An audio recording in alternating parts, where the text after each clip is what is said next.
Good morning, everybody. John Swift. Oh, I'm looking overexposed. Let me fix this. All right, does that look better? Good morning. It's Saturday. Boy, it smells like poop over here. I wonder if it's because of this. Poop pipe. It's a poop pipe over there. All right, so this morning as I was driving over to Lido Key, I was having one of those moments where I was like, a lot of times I drive over and it takes me about 10 minutes to drive over here. What I usually do is think about the things I want to talk about in the vlog, if I'm like planning on doing a vlog that day. And then sometimes I get here, and when I get off a motorcycle, I start thinking about other things. So please excuse me right off the top of the vlog for being, my brain's all over the place. So I'm having one of those days, I think. I took some Tylenol with the caffeine in it. If you take extra strength Tylenol for migraines, it has caffeine in it, and sometimes it kind of scrambles you up a little bit. Anyway, so the reason, I don't know what I'm saying. I'm at Mote Marine Laboratory and Aquarium, which is, I was gonna look up the date of this. Let me look up when this place was started so I can give you a little bit of background. While I was here, I guess I was going to shoot a little bit of the history. They have this like little room with the history. Mr. William Mote, I guess there, holding a sailfish or something. It says 57 right there. 1957 Cabo Blanco. I have no idea where that is. And it's got some information here about his company, the Car Loading and Distribution Company. Just a little bit of history there, despite the fact I didn't really want to go into all this history. Look at those really big fish. That one has like a big hump in his back. Oh, those are snook, I think. You see, doesn't look like it's focusing. You see the one with the stripe on his back right there? That's a snook, I believe. Here, let's get a little zoom. Zoomy zoom. Camera's not working too good right now. Weird. Anyway, those are really big fish. This is Mote Marine's like little, I don't know what you call this. It's kind of like a little pond area. Funny because I wasn't planning on coming here, but I had to use the bathroom. Okay, despite the fact I didn't really want to go into all that, and let me explain. Okay, as I was saying earlier, is my plan today was not to go into Mote and start like doing a historical thing, because there's a lot of reading and memorizing that I have to do that. But I was planning on coming out and doing some walking / jogging. And for some reason when I pulled up here, this is a place I jog all the time. I guess it's technically called City Island. I always call it Lido Key. It's sort of like right next to Lido Key. It's very technical, but anyway. You can Google, as I always say, you can Google that if you want some more information on Sarasota, Lido Key, or the history. Mote Marine is like a big facility, but not quite as big as like SeaWorld, but they're more geared toward like research, I think, because it's called Mote Marine Research and Science Center or something like that. I've been out here millions of times. Not that I never go to Mote Marine, I always just come and jog by here because there's actually a park right next to it. This park that sort of takes over about half of City Island. I wanted to relay a little story about Mote Marine and something that I covered here. I think it was in the late 1990s, I'm going to say maybe 96, 97, when I used to work for the TV station. So, Mote Marine, the story took place when I was covering the story because the then Vice President of the United States for Bill Clinton was who? Al Gore, right? Al Gore. So he came to town allegedly to practice for a debate, and I wasn't really up on all that stuff at the time. All I knew is when I came into work, they told me, you're gonna go shoot Al Gore out on City Island because he's staying on Longboat Key and he's coming to practice his speech, I guess is what. See, my problem is I'm so attention deficit, is like I would like glean just half of the information and not even care sometimes about what I was doing, because I was with the reporter, and the reporter was really responsible for all the information. All I was just a camera monkey for the most part. Unless I was by myself, and really had to know something about the subject, it was kind of a no-brainer for me as a camera guy to just, okay, the reporters got all the info, you know, they'd print some off the internet, and away we'd go. So Al Gore comes there, and we meet at Marine Laboratory, which they have an auditorium, I guess, and that's the reason why he chose this area. And I think they were having a Florida debate, so they were going to practice here, and they were going to go to, like, I don't know if it was Fort Lauderdale or somewhere, and they were going to have a vice presidential debate. So we show up. I didn't really know what to expect because I'd never been a part of any kind of presidential thing. So you pull up at the front, and it's like a Sunday or something, I think. It might have been a weekend. And there's like nobody there but news crew, like it wasn't open for the public.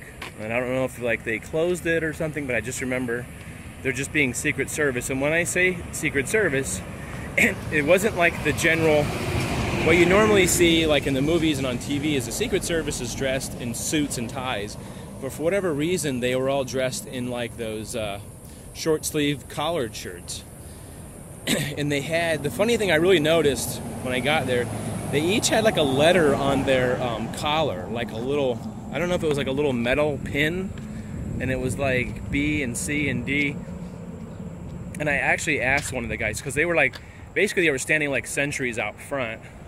They didn't have guns out or anything like that. See, this is, you have to understand, pre-9/11, there wasn't the fear of an attack. They were just sort of like chilling. They were basically wearing khakis and like yellow, what do you call those shirts? I can't think, it's not an Oxford, an Izod, sometimes you call it an Izod shirt, just a short sleeve shirt with a collar, that kind of deal. We used to call them Izods. All right, so we go in, the funny part is, well, there's two funny parts. When we go in, we were in a waiting area that was like the hallway approaching where we were gonna go in, and nobody knew where we were going. They kept us sort of in the dark for some reason. I kind of wish I had that video. I really regret not having that. So we get in there and we're all just waiting. It felt like we were waiting for like a half an hour and nobody knew why we were waiting. So for some reason, like whenever I get bored, I think of stuff to make people laugh and stuff. So we're all sitting there. I would say there's about 4 or 5 of us with camera gear, tripods and stuff, and with the reporters, and maybe that's like 10 of us. And I said, you know, with all this camera gear, we could make a really great porno. And then everybody laughed because I think we were feeling a little bit of tension, waiting, sitting there. So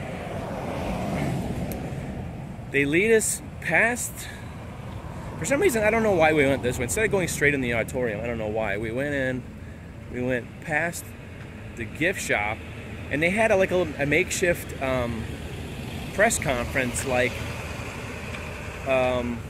when you see on TV, they have a podium with the microphone, like the presidential microphones. They always had like the same matching microphones, or like a SM57, like a Shure microphone with those, what do you call those, foam things on there. I think there's a cop sitting over there for some reason. You see that guy standing over there? So we go into, I'm pretty sure it was part of the gift shop. Like they cleared off part of the gift shop. They put a background in there for him. And they had the podium sitting there, and we were all set up. And the thing that kind of sucked was, when we went in there, the people who travel with the president, who were like the national news photographers, were in there first, so they were in front. We had to set up in back, and we had to set up our cameras like over their heads, like taller than their heads, or whatever you want to call it. You know, like they were 6 feet tall, so my camera had to be like 7 feet to shoot over them because it was a very narrow area. Anyway, so he does his like press conference and talks about whatever he wanted to talk about. Somebody's talking on a speaker or something. I don't know what's going on over here. Got real quiet all of a sudden. So when he gets done with his press conference, I don't know how many people there. It wasn't like a public press conference in the sense, it was just for press. That makes sense. It was just for press. I would say there was maybe 15 people there that I can remember. Anyway, when he gets done, everybody starts putting their cameras away and their tripods and stuff. And I'm getting ready to fold up my camera, and he walks by us where the cameras were. It was a really small area too. It wasn't like this big room. Instead of being hustled away like you might think they would do in Washington, where they go off to the side, he walked right by me, and he stopped to shake our hands. And I'm like looking at my camera, and he stops, and I look at him, and he's like, he extends his hand, and he's like, hey, it's nice to meet you. And I was like, totally unexpected, like the Vice President of the United States stops to shake hands with the photographers. I don't know why. And I don't remember him doing that to the reporters. I don't know. I guess I don't really have a clear memory of like exactly what happened, except I was a little overwhelmed because of all the national press people there, and it was a little intimidating. Anyway, I thought that was a little bit of a funny story there. I should go over here and see what's going on across the street. Yeah, so this is the first day I've been out exercising, which I don't feel great today. I'd say maybe about 60%. But after being in bed literally for like 3 days, I feel like I have to get out and do some walking. There's some seaweed out there, and for some reason I'm looking at it thinking, like, is that like a Lockness sea monster out there? The seaweed is reminding me of the time I actually went to Loch Ness in Scotland on a tour. We started out, we flew into London, walked around, toured around London, and then we took a bus to Scotland and toured around several cities in Scotland. And we ended up in Loch Ness. And Loch Ness at the time in the 80s, mid-80s, was a very small little city on the edge of Loch Ness, which is a big long lake type thing, and then there's a mountain or like a mountain range next to it. And there's a little town that's built right there in Loch Ness, and it's not very big. I don't know if the population at the time was maybe like 200-300 people. A really small area. I wish I had some really great photos, but unfortunately when I was there I didn't take a lot of good photos. At the time I was doing goofy photographs of just like me doing stupid stuff instead of taking a picture of these great castles, and like there's like these castle ruins. So I always regretted not taking more pictures or better pictures at the time. all that because I just saw some seaweed floating out in the water. Anyway, I wanted to do a vlog. I don't think I've done one since last Sunday. Alright, so for the future, next week I have off from work because of July 4th weekend. We take off from camp. And my hope and inspiration is to get caught up on vlogs. And I know they keep saying this over and over about getting caught up, because I think I have 3 weeks worth of weekend vlogs that I have not edited.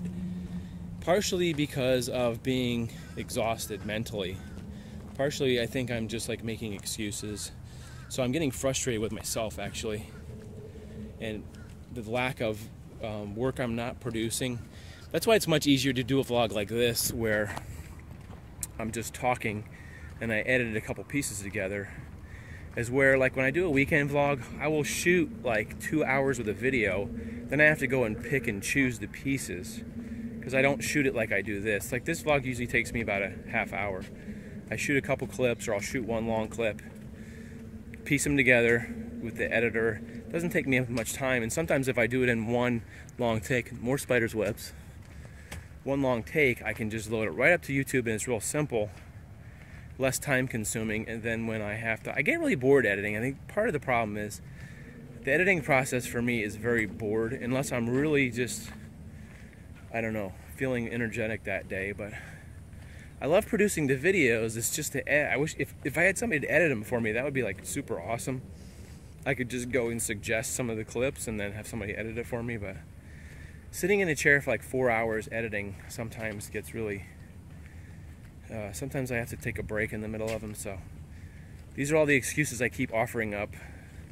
But if you're gonna do a vlog, you gotta accept the responsibility to produce and put it out there, and not let your family people down, your John Swift family, friends. So I'm trying to make a promise to myself. Sometimes if I do it in the vlog, I'm more apt to keep a promise than I am if I promise myself not in the vlog. Spider's web. Alright, so hope you guys have a great weekend, and happy 4th of July, everybody. And just have a safe time and enjoy the time with your family. And keep dreaming, because that leads to doing, in the circle of productivity and being where you want in life. So have a great one, guys. As always, thanks for watching. We'll see you later in the next vlog. Please like and subscribe. Check this out. As if to answer the question of like, where do all the coconuts go? These coconuts are actually growing coconut trees from the coconut. And I don't know if this guy is just putting them in the ground, but from what I read, you can actually put a coconut on the ground and it will sprout from the coconut shell, basically just like this thing is. It's basically just, you know, it's got like a little root on the bottom, but it's sprouted right from the shell there. And it's gonna grow a coconut tree, much like these coconuts right here. There's a coconut, and the tree basically just sprouted right from the coconut. For you uninitiated coconut people, I had a feeling those people were coming out to check me out, but pretty cool. There's coconut trees, baby coconut trees right there.